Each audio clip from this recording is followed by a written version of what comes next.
સ્થાનિક સ્વરાજની ચૂંટણીને ધ્યાનમાં રાખીને હવે બીજા તબક્કાની જન આક્રોશ યાત્રા કાઢશે, જેની શરૂઆત ઉત્તર ગુજરાતથી થશે. નમસ્કાર, હું છું મમલ. અમારા વિશેષ કાર્યક્રમમાં તમારું સ્વાગત છે. કોંગ્રેસે થોડા સમય પહેલા જ જન આક્રોશ યાત્રાનું આયોજન કર્યો હતો, જેમાં દારૂ, જુગાર અને ડ્રગ્સનો મુદ્દો ખૂબ ગાજ્યો હતો. ખાસ કરીને જિગ્નેશ મેવાણીનો પોલીસ અધિકારીના પટ્ટા ઉતારી લેવાના નિવેદનથી આ યાત્રાની ચર્ચા ખૂબ થઈ હતી. ત્યારે કોંગ્રેસે હવે બીજા તબક્કાની જન આક્રોશ યાત્રાનું આયોજન કરી રહી છે, જેની શરૂઆત 20 ડિસેમ્બરથી થશે અને ઉત્તર ગુજરાત સહિત મધ્ય ગુજરાતમાં આ યાત્રા જશે, જેમાં વિવિધ પ્રશ્નો સાથે જનસભાઓ અને રેલીઓ પણ કરાશે. જાણીએ આ મુદ્દે કોંગ્રેસના નેતાઓએ શું કહ્યું. હાર્દિક સ્વાગત છે. આજની આ વિશેષ પત્રકાર પરિષદમાં ગુજરાત પ્રદેશ કોંગ્રેસ સમિતિના સન્માનીય અધ્યક્ષ શ્રી અમિતભાઈ ચાવડા,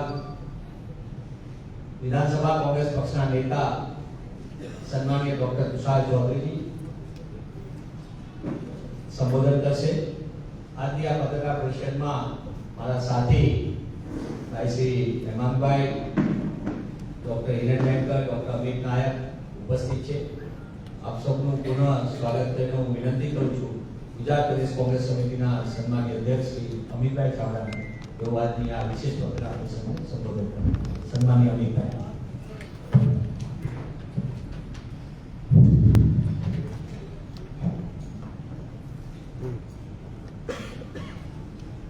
આજની પ્રેસ વાર્તામાં અમારી સાથે ખાસ ઉપસ્થિત વિધાનસભા કોંગ્રેસ પક્ષના અમારા નેતા આદરણીય તુષારભાઈ ચૌધરી, પ્રદેશ કોંગ્રેસ સમિતિના અમારા મુખ્ય પ્રવક્તા આદરણીય મનીષભાઈ, પ્રદેશ સમિતિના પ્રવક્તા શ્રીઓ આદરણીય હેમાંગભાઈ રાવલ, ભાઈ અમિતભાઈ નાયક, હિરેનભાઈ બેંકર અને આપ સૌ પત્રકાર મિત્રોનો પ્રેસ વાર્તામાં હાર્દિક સ્વાગત કરીએ છીએ. ગુજરાતની જનતા પોતાના પરસેવાના પૈસા ટેક્સ રૂપે ગુજરાતની તિજોરીમાં જમા કરાવશે. દર વર્ષે આ પૈસામાંથી રાજ્ય સરકારનું બજેટ બને છે અને જે ગુજરાતમાં 3 દાયકાના ભારતીય જનતા પાર્ટીના શાસનમાં જે ભ્રષ્ટાચાર છે, ગેરવહીવટ છે, જે લોકોને અન્યાય થાય છે, ભેદભાવનો ભોગ બનવું પડે છે, ત્યારે ગુજરાતની જનતાના પ્રશ્નો, સમસ્યાઓ, સરકારનો ભ્રષ્ટાચાર, ગેરવહીવટ, સરકારનો ભેદભાવ, લોકોની જે તકલીફ છે, પીડા છે, જે દર્દ છે, જે આક્રોશ છે, એને વાચા આપવા માટે જે જનતાનો કોલ કહેવાય, એટલે જનતાનો અવાજ, એ જનાક્રોશ યાત્રાની શરૂઆત પ્રદેશ કોંગ્રેસ સમિતિ દ્વારા કરવામાં આવી. એના પહેલા ચરણમાં આપ સૌ જાણો છો કે 21 નવેમ્બરથી શરૂઆત થઈ ભીમા ખાતેથી અને 3 ડિસેમ્બરે બેચરાજી ખાતેનું સમાપન થયું. આ પ્રથમ ચરણ જનાક્રોશ યાત્રા ઉત્તર ગુજરાતના બધા જિલ્લાઓમાં ભ્રમણ કર્યું. ખાસ કરીને 7 જિલ્લાઓમાં ભ્રમણ કરીને યાત્રા બેચરાજી ખાતે જ્યારે સમાપન થયું ત્યારે 1300 કિલોમીટરની આ યાત્રાનું ભ્રમણ થયું. સાથે સાથે આખા યાત્રા દરમિયાન હું, તુષારભાઈ ને અમારા કોંગ્રેસના બધા જ વરિષ્ઠ આગેવાનો એમાં ઉપસ્થિત રહ્યા અને જે અલગ અલગ વિસ્તારોમાં અમે પ્રવાસ કર્યો, ખેડૂતો સાથે સંવાદ થયો, મહિલાઓ, બેરોજગાર યુવાનો, નાના વેપારીઓ, ખેત મજૂરો, કામદારો, નાના બાળકોથી લઈને સમાજના તમામ વર્ગ વિસ્તારના લોકો સાથે સંવાદ પણ થયો. જમીનની હકીકત પણ જોઈ. સરકારના વિકાસના જે બણગા છે, જે પ્રચાર છે, જે પબ્લિસિટી છે, એની સામે સાચી હકીકતો કે ખખડધજ રસ્તા હોય, પીવાના પાણીની સમસ્યાઓ, સિંચાઈની સગવડ ના હોય, યુવાનોને રોજગાર ના હોય, જળ જંગલ જમીનના અધિકારના પ્રશ્નો, જાતિના દાખલાના પ્રશ્નો, પીવાનું પાણી ના મળે પણ દારૂની રેલમછેલ હોય, આ બધા જ પ્રશ્નો, સમસ્યાઓ લોકોના મુખે સાંભળી, પ્રત્યક્ષ નિહાળી અને લોકોને જે આક્રોશ હતો એ આ યાત્રા દરમિયાન વ્યક્ત પણ થયો. ત્યારે આખી યાત્રા દરમિયાન જે અમારો સંકલ્પ હતો કે ખેડૂતોના જેવા સંપૂર્ણ માફ થવા જોઈએ, સાથે સાથે ખોટી જમીન માપણી રદ થાય, ખાતરની તંગી છે, બિયારણની તંગી છે, ખેડૂતોના પ્રશ્નો છે એને ઉજાગર કરવા. આખા ગુજરાતમાં દારૂ અને ડ્રગ્સની ગતિને કારણે યુવાધન બરબાદ થઈ રહ્યું છે. નાની ઉંમરે બેન દીકરીઓ વિધવા થઈ રહી છે. એ દારૂ અને ડ્રગ્સ સંપૂર્ણ રીતે ગુજરાતમાંથી ખતમ થાય. ગુજરાતના યુવાનો મોંઘું શિક્ષણ લીધા પછી બેરોજગાર છે. ફિક્સ પગાર, કોન્ટ્રાક્ટ, આઉટસોર્સિંગના નામે એનું શોષણ થઈ રહ્યું છે. સરકારમાં લાખોની સંખ્યામાં પદો ખાલી હોવા છતાં સરકારી ભરતી નિયમિત નથી થતી. એની સામે જે યુવાનોનો આક્રોશ હતો એ આ યાત્રા દરમિયાન અમે બુલંદ અવાજે રજૂ કર્યો છે. સાથે સાથે ઠેર ઠેર ભ્રષ્ટાચાર જોવા મળ્યો. ખખડધજ રસ્તાઓ, નગરપાલિકા, મહાનગરપાલિકા વિસ્તારમાં ગંદકી, ગટરની સમસ્યાઓ, ચારે બાજુ ભ્રષ્ટાચારની ફરિયાદ લોકોમાં જોવા મળી. આ બધા જ મુદ્દાઓને આ યાત્રા દરમિયાન જે કોંગ્રેસ પાર્ટીએ બુલંદ અવાજે રજૂ કર્યા, એનાથી હું ચોક્કસ કહું કે યાત્રાના ઉત્તર ગુજરાતના પ્રથમ ચરણમાં જ લોકો ખુલીને બોલતા હતા. આ 3 દાયકાના શાસનમાં ભાજપ સરકાર દ્વારા અંગ્રેજોની નીતિ રીતિ મુજબ જે ડર અને ભયનો માહોલ ઉભો કર્યો હતો, એ ડર અને ભયમાંથી બહાર નીકળીને જનતા બોલતી થઈ, ખુલીને બોલતી થઈ. પોતાના પ્રશ્નો માટે લડવાની તૈયારી સાથે સડક પર ઉતરવાના સંકલ્પ સાથે આગળ વધી રહી છે. ત્યારે એ આખી ઉત્તર ગુજરાતની યાત્રાની સફળતા બાદ પ્રદેશ કોંગ્રેસ સમિતિ દ્વારા જનાક્રોશ યાત્રાના બીજા ચરણની શરૂઆત અમે 20મી ડિસેમ્બરના રોજ વાથીજી મહારાજના ફાગવેલ ધામથી મધ્ય ગુજરાતમાં યાત્રાની શરૂઆત કરીએ છીએ. જનાક્રોશ યાત્રાનું આ બીજું ચરણ એટલે કે મધ્ય ગુજરાતની શરૂઆત 20 તારીખે ફાગવેલ ખાતેથી શરૂ થશે અને 6 જાન્યુઆરીએ દાહોદ ખાતે ગુરુ ગોવિંદજીની ભૂમિ પર કંબોઈ ધામમાં એનું સમાપન કરવામાં આવશે. આ બીજા ચરણની મધ્ય ગુજરાતની જનાક્રોશ યાત્રામાં લગભગ જે જિલ્લાઓનો સમાવેશ થવાનો, ખેડા જિલ્લાથી શરૂઆત કરી અને આણંદ જિલ્લો, વડોદરા જિલ્લો, છોટાઉદેપુર, પંચમહાલ, મહીસાગર અને દાહોદ, એટલે મધ્ય ગુજરાતના 7 જિલ્લાઓમાં યાત્રા ભ્રમણ કરશે. 3 મહાનગરપાલિકા વિસ્તારમાં યાત્રા ભ્રમણ કરશે. લગભગ 55 તાલુકા અને 37 જેટલી નગરપાલિકા વિસ્તારમાંથી આ યાત્રાઓ ભ્રમણ કરી અને લોકોના પ્રશ્નોને અમે બુલંદ અવાજે રજૂ કરીશું. આ આખી મધ્ય ગુજરાતની જનાક્રોશ યાત્રાનો જ અત્યારે જે સંભવિત રૂપ છે, લગભગ 1400 કિલોમીટર આ યાત્રા મધ્ય ગુજરાતમાં ભ્રમણ કરવાની છે. અને જે મધ્ય ગુજરાતના લોકોની ફરિયાદો છે, પ્રશ્નો છે, જે સમસ્યાઓ છે, જે ભ્રષ્ટાચાર છે, જેમ કે મધ્ય ગુજરાતમાં ખાસ કરીને આદિવાસી વિસ્તારોમાં મનરેગામાં કરોડો રૂપિયાનો ભ્રષ્ટાચાર થયો, સાબિત પણ થઈ ચૂક્યું. હજુ પણ કેટલાક લોકો જેલમાં ગયા, કેટલાક લોકો આજે પણ ખુલ્લેઆમ ફરી રહ્યા. ભાજપના હોદ્દેદારો સામે કરોડો રૂપિયાના આક્ષેપ હોવા છતાં કોઈ કાર્યવાહી થતી નથી. એ જે લોકો લડાઈ લડી રહ્યા છે એવા લોકોની વચ્ચે પણ જઈશું. નલ સે જલ યોજનામાં ચારે બાજુ ભ્રષ્ટાચાર છે. મધ્ય ગુજરાતમાં અમૂલ પેટર્નથી દૂધ ઉત્પાદકોના અનેક પ્રશ્નો છે. અનેક વિસ્તારમાં પીવાના પાણીની સમસ્યાઓની ફરિયાદ છે, સિંચાઈના પ્રશ્નો છે, સાથે સાથે ખેડૂતોની સમસ્યાઓ છે. નગરપાલિકા, મહાનગરપાલિકા વિસ્તારમાં ભ્રષ્ટાચારના વ્યાપક પ્રમાણમાં પ્રશ્નોને રજૂઆતો છે.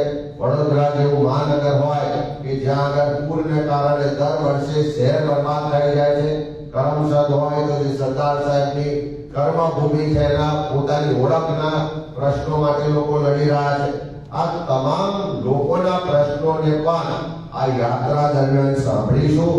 આ પ્રશ્નોને બુલંદ અવાજે રજૂઆત કરીશું અને ખાસ કરીને આખા ગુજરાતના લોકોના પ્રશ્નો લઈને જ્યારે અમે નીકળ્યા છે ત્યારે તબક્કાવાર ગુજરાતના પ્રજાના જે પ્રશ્નો છે, જે સમસ્યાઓ છે, જે તકલીફ છે, જે પીડા છે, જે દર્દ છે, જે આક્રોશ છે, એને વાચા આપવા માટે જનતાનો કોલ એટલે ગુજરાતના લોકોનો અવાજ એ જનાક્રોશ યાત્રા છે. ત્યારે બીજા ચરણની શરૂઆત 20 ડિસેમ્બરે ફાગવેલથી શરૂઆત કરવા જઈ રહ્યા છે. ત્યારે અમે આપના માધ્યમથી ગુજરાતના તમામ ભાગ વિસ્તારના લોકોને આમંત્રિત પણ કરીએ છીએ કે આ જનતાનો અવાજ છે, જનતાનો કોલ છે.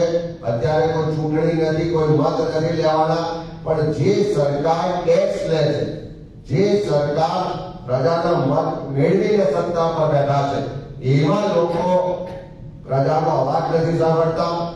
એવા લોકો ચારે બાજુ ભ્રષ્ટાચાર, ગેરવહીવટને સમર્થન આપી રહ્યા છે, આશીર્વાદ આપી રહ્યા છે. અને એ જનતાના કોલને બુલંદ અવાજે રજૂ કરવા માટે આ જનાક્રોશ યાત્રામાં આપ સૌ પણ જોડાઓ અને આ એક લોકોના અવાજને બુલંદ કરવાની લડાઈ, લોકોના હક અધિકારને પાછા અપાવવાની લડાઈમાં આપ સૌનું સમર્થન મળે એવી વિનંતી પણ કરીએ છીએ. આ જનાક્રોશ યાત્રા એ લોકોનો અવાજ છે. આવનારા સમયમાં વધારે મજબૂતાઈથી અને તબક્કાવાર સરળ વાઇઝ એના આખા ગુજરાતમાં લઈ જઈશું અને લોકોના અવાજને બુલંદ કરીશું.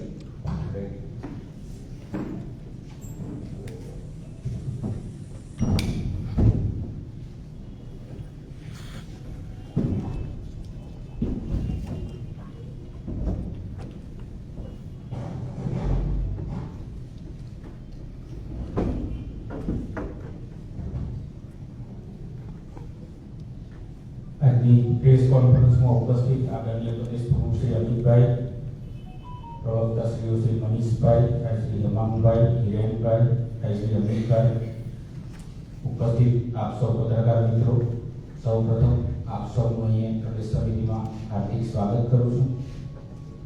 ઉત્તર ગુજરાતની અમારી યાત્રા પૂરી થયા બાદ છોટાઉદેપુરના કવાંટ ખાતે પણ અમે એક જન આક્રોશ રેલીનું આયોજન કર્યું હતું અને ત્યાં પણ ખૂબ મોટી સંખ્યામાં લોકો ઉપસ્થિત રહ્યા હતા.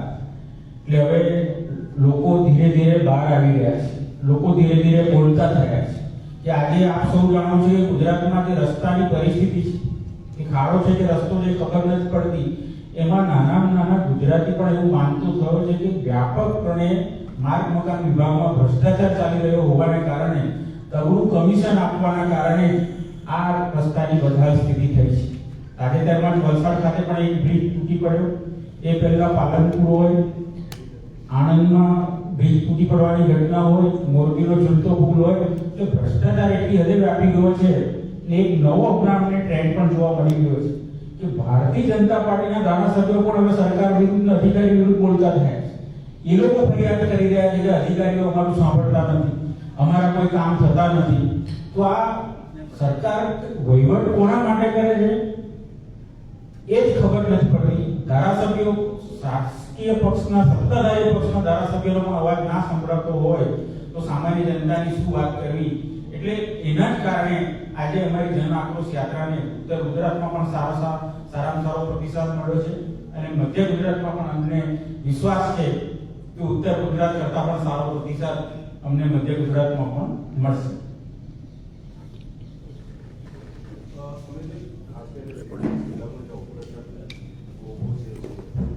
ખુલ્લેઆમ વેચાણ થયું છે, ઓનલાઈન થયું છે, સરકારની કોઈ જ કાર્યવાહી નથી.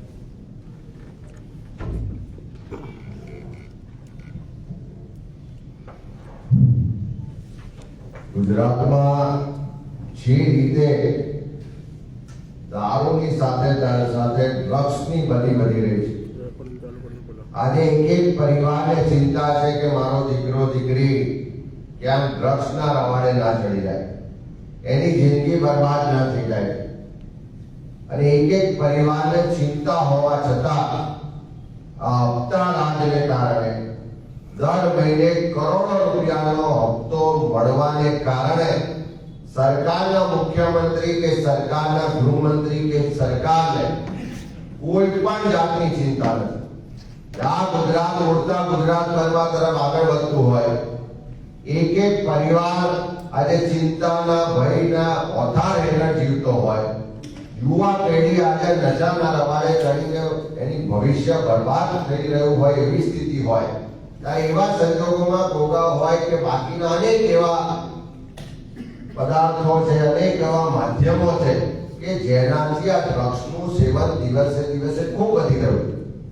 અમારા કોંગ્રેસ પાર્ટીના સાથીઓ દ્વારા જ આજથી 1 વર્ષ પહેલા પુરાવા સાથે મુખ્યમંત્રીશ્રીને રજૂઆત કરવામાં આવી હતી કે આ ઘોઘા માટેની જે એની સ્ટ્રીપ આવે છે, એનો કાગળ આવે છે, જે એના ઉપયોગ માટેની જે ઇન્સ્ટ્રુમેન્ટ આવે છે એ બજારમાં ખુલ્લેઆમ વેચાય છે, એના પર જીએસટી પણ લેવામાં આવે છે અને તેમ છતાં સરકાર એને રોકવા માટે એક પણ પગલું ના લે. આજે જીટીવી થી લઈને ઘણા બધા ન્યૂઝ ચેનલના મિત્રો દ્વારા, માધ્યમો દ્વારા આ આખા ડ્રગ્સની સામેનું જે અભિયાન ઉઠાવવામાં આવ્યું છે અને કોંગ્રેસ પક્ષ દ્વારા પણ નશામુક્ત ગુજરાત અભિયાનની અમે શરૂઆત કરી. આવનારા દિવસોમાં ગુજરાતમાંથી નશો નાબૂદ થાય, ગુજરાત નશા મુક્ત બને, ગુજરાતના યુવાનોનું ભવિષ્ય સુરક્ષિત થાય અને હપ્તા રાજમાં બેઠેલી સરકાર જાગે અને હપ્તાની લાલચ છોડીને ગુજરાતમાં દારૂ અને ડ્રગ્સની બધી જે વધી રહી છે એને સંપૂર્ણ રીતે નાબૂદ કરે એવી પરિણામલક્ષી લડાઈ લડવાનો સંકલ્પ કોંગ્રેસ પાર્ટીએ કર્યો છે અને અમે નશામુક્ત ગુજરાત અભિયાનને એક ઘર ઘર સુધી લઈ જઈશું. આ કોઈ રાજકીય કાર્યક્રમ નહીં, પણ ગુજરાત અને ગુજરાતના યુવાનોના ભવિષ્ય સાથે જોડાયેલો કાર્યક્રમ લઈ અને લોકોને સમર્થન માટે જોડાવા માટે આહ્વાન પણ કરીશું, જોડીને લડીશું પણ ખરા. એક પ્રશ્ન છે, હાલમાં જે કેટલાક સમાજોના યુવક યુવતીઓ દ્વારા ભાગીને જે લગ્ન કરવાની વાત છે, એનામાં સરકાર નવા નિયમો લાવી રહી છે, નવો ડ્રાફ્ટ લઈ કેબિનેટમાં મૂકવાની વાત છે, નિયમો આગળ બદલવાની વાત છે. આ વખતે સરકાર જ્યારે પણ કોઈ ડ્રાફ્ટ લાવશે, વિધાનસભાનું સત્ર આવતા ફેબ્રુઆરી માર્ચ મહિનામાં મળવા જઈ રહ્યું છે, ત્યારે એના પર વિસ્તૃત ચર્ચા કરીશું. સરકાર ડ્રાફ્ટ લાવે ત્યાર પછી એના પર વાત કરીશું. અમિતભાઈ, જન આક્રોશ યાત્રા ઉત્તર ગુજરાતમાં યોજાઈ, શું ફાયદો છે એનાથી અને આગામી સ્થાનિક સ્વરાજની ચૂંટણીમાં જન આક્રોશ યાત્રામાં કોઈ ફરક પડશે ખરી કોંગ્રેસને? જન આક્રોશ યાત્રા પહેલા જ્યારે કમોસમી વરસાદ થયો, ખેડૂતો તકલીફમાં હતા, ત્યારે કોંગ્રેસ પક્ષ દ્વારા સૌરાષ્ટ્રમાં કિસાન આક્રોશ યાત્રાની શરૂઆત કરી. આ કિસાન આક્રોશ યાત્રા પણ સોમનાથથી શરૂ થઈને દ્વારકામાં પૂર્ણાહુતિ કરી 11 જિલ્લામાં લગભગ 1100-1200 કિલોમીટર ભ્રમણ કર્યું. ત્યારે પણ કોઈ ચૂંટણી નથી, અત્યારે પણ કોઈ ચૂંટણી નથી, ત્યારે પણ કોઈ રાજકીય લાભ લેવાનો નહોતો અને જ્યારે જન આક્રોશ યાત્રાની શરૂઆત ઉત્તર ગુજરાતમાંથી 21મી નવેમ્બરે શરૂ કરવામાં આવી, ત્યારે પણ કોઈ રાજકીય લાભ માટે, રાજકીય એજન્ડા માટે નહીં, પણ ગુજરાતની પ્રજાના જે પ્રશ્નો છે, જે સમસ્યાઓ છે, જે તકલીફ છે, જે પીડા છે, જે દર્દ છે, સરકારમાં બેઠેલા લોકોનો જે ભ્રષ્ટાચાર છે, ગેરવહીવટ છે, જે અન્યાય, જે ભેદભાવ છે, એને સામે લોકોના અવાજને બુલંદ કરવા માટે જનતાનો કોલ એટલે જન આક્રોશ યાત્રા, એ જનતાના કોલને લઈને આ યાત્રાની શરૂઆત કરી હતી. મેં કીધું એમ ઉત્તર ગુજરાતમાં 7 જિલ્લા અને 1 મહાનગરનું ભ્રમણ કર્યું. લગભગ 1300 કિલોમીટરની યાત્રાનું ભ્રમણ દરમિયાન ખેડૂતો હોય, યુવાનો હોય, મહિલાઓ હોય, નાના વેપારીઓ હોય, બાળકો હોય, આદિવાસી સમાજના લોકો હોય કે બધા જ વર્ગ વિસ્તારના લોકોએ ખુલીને પોતાના પ્રશ્નો રજૂ કર્યા, ખુલીને ભ્રષ્ટાચાર સામેની લડત લડવા માટેની તૈયારી બતાવી. મહિલાઓ રસ્તા પર ઉતરીને દારૂ અને ડ્રગ્સની નાબૂદી માટે લડાઈ લડવા માટે રસ્તા પર ઉતરીને તૈયારી સાથે આગળ વધી. આખી યાત્રા દરમિયાન હું એટલું ચોક્કસ કહીશ કે જે ડર અને ભયનો માહોલ પોલીસ અને પ્રશાસનને સરકાર દ્વારા ઉભો કરવામાં આવ્યો હતો, કોઈનો પણ અવાજ નતો સંભળાતો, કોઈ રજૂઆત નતું કરી શકતું, કોઈ બોલી નતું શકતું, એના બદલે આ જન આક્રોશ યાત્રાથી લોકો ડર વગર ખુલીને બોલતા થયા છે, પોતાના પ્રશ્નો માટે, પોતાના હક માટે લડાઈ લડવા માટે તૈયાર થયા છે અને મહિલાઓ સહિત, યુવાનો સહિત તમામ વર્ગ વિસ્તારના લોકો રસ્તા પર ઉતરીને સરકારની સામે લડવાની તૈયારી સાથે ગાંધીનગર કૂચ કરવાની થાય, વિધાનસભાનો ઘેરાવો કરવાનો થાય, જેલમાં જવાનું થાય, તો પણ તૈયારી સાથે લડવાના માટે સંકલ્પબદ્ધ બન્યા છે. એ આ યાત્રાની સફળતા છે અને હું માનું છું કે હજુ તો એક જ ફેઝ પૂરો થયો છે ઉત્તર ગુજરાત, હવે મધ્ય ગુજરાત, પછી સૌરાષ્ટ્ર, દક્ષિણ ગુજરાત ને કચ્છ. જ્યારે યાત્રા આખા ગુજરાતમાં ભ્રમણ કરશે અને અને યાત્રાની સમાપ્તિ થશે ત્યાં સુધી આખી ગુજરાતની જનતા બોલતી થશે. આખા ગુજરાતના તમામ વર્ગ વિસ્તારના લોકો પક્ષાપક્ષી જાતિ ધર્મથી ઉપર ઉઠી અને ગુજરાત માટે, પોતાના માટે, એમના ભવિષ્ય માટે લડાઈ લડવા માટે સંકલ્પબદ્ધ બનીને રસ્તા પર ઉતરીને લડતા જોવા મળશે. અને આ તમામ મુદ્દાઓ, આ તમામ લડાઈ નું નેતૃત્વ કોંગ્રેસ પાર્ટીએ કરવા માટેનો સંકલ્પ લીધો છે. અને સંકલ્પ એ ગુજરાતની जनता कॉल इलाज जन आक्रोश यात्रा है।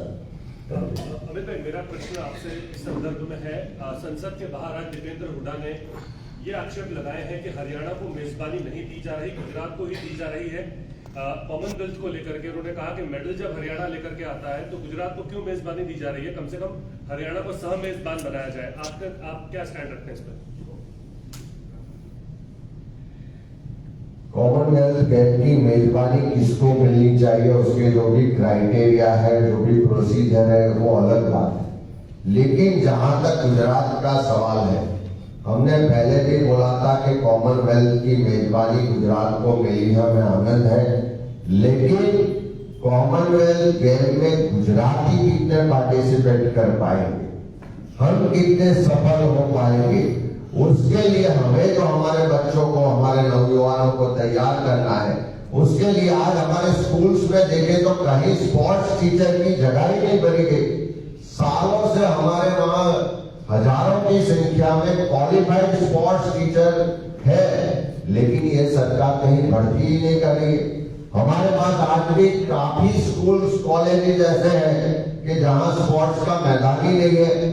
काफी ब्लॉक्स ऐसे हैं कि जहां स्पोर्ट्स की कोई एक्टिविटी के लिए, ट्रेनिंग के लिए कोई इंफ्रास्ट्रक्चर ही नहीं है।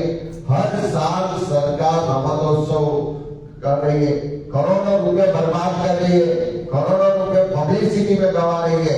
लेकिन जो बेसिक इंफ्रास्ट्रक्चर होना चाहिए, कि ग्राउंड होना चाहिए, टीचर और ट्रेनर और कोच होने चाहिए, उसके लिए इंफ्रास्ट्रक्चर होना चाहिए, नई टेक्नोलॉजी के साथ इंस्ट्रूमेंट्स होने चाहिए। ऐसा इंफ्रास्ट्रक्चर कोई यहाँ गुजरात में इतने 3 दशक के बाद भी भाजपा सरकार ने नहीं दिया है। इसी वजह से जब कंपटीशन में गुजरात का हमारा युवा जाता है, हर तरीके से सक्षम है, लेकिन ना तो उसको इंफ्रास्ट्रक्चर मिलता है, ना तो उसको ट्रेनिंग मिलती है, ना तो उसको प्रोत्साहन मिलता है। उसकी वजह से हम कहीं कंपटीशन में पीछे रह जाते हैं। तो कॉमनवेल्थ की मेजबानी मिलना एक बात है, लेकिन उसमें हमारे गुजरात के लोग टॉप करें, वो जो हमारा स्वप्न है, वो जो हमारी ख्वाहिश है, उसको पूरा करने के लिए सरकार ने इतने सालों में कुछ नहीं किया है। आने वाले कुछ साल बचे हैं, सरकार उसमें आगे आए, सभी स्कूल्स में स्पोर्ट्स टीचर की भर्ती की जाए, जहां भी ग्राउंड नहीं है उसकी व्यवस्था की जाए, हर ब्लॉक में स्पोर्ट्स कॉम्प्लेक्स आधुनिक सुविधाओं के साथ मिलना चाहिए, और उसके लिए जो बजट देते हैं वो सही अर्थ में खर्च होना चाहिए, न कि किसी की तिजोरी भरने के, जेब भरने के लिए खर्च होना चाहिए। साथ में कॉमनवेल्थ के नाम पे हमने पहले भी बोला था कि अहमदाबाद और आसपास में जो डिमोलेशन हो रहा है उसका हम बड़ा विरोध करते हैं। कॉमनवेल्थ की मेजबानी गुजरात करे, लेकिन किसी का घर तोड़ के, किसी की आजीविका को खत्म करके, किसी को रास्ते पे लाके, एक कॉमन गुजराती को रुला के कॉमनवेल्थ की मेजबानी आवकार्य नहीं है। आपको उसके लिए डिमोलेशन करना हो तो घर के सामने घर दो, दुकान के सामने दुकान दो, उसका जो धंधा व्यापार खत्म हो रहा है उसकी चिंता भी सरकार करे। ये हमारी फिर से मांग है। सरकार जहां भी ऐसे लोगों के घर उजाड़ने का प्रयास करेगी, लोगों को रास्ते पे लाने का प्रयास करेंगे, कांग्रेस पार्टी मजबूताई से उसका विरोध भी करेगी। Thank you. કોંગ્રેસની આ યાત્રા મુદ્દે આપ શું વિચારો છો? કોમેન્ટ બોક્સમાં કોમેન્ટ કરજો. અત્યાર માટે બસ આટલું જ. નમસ્કાર.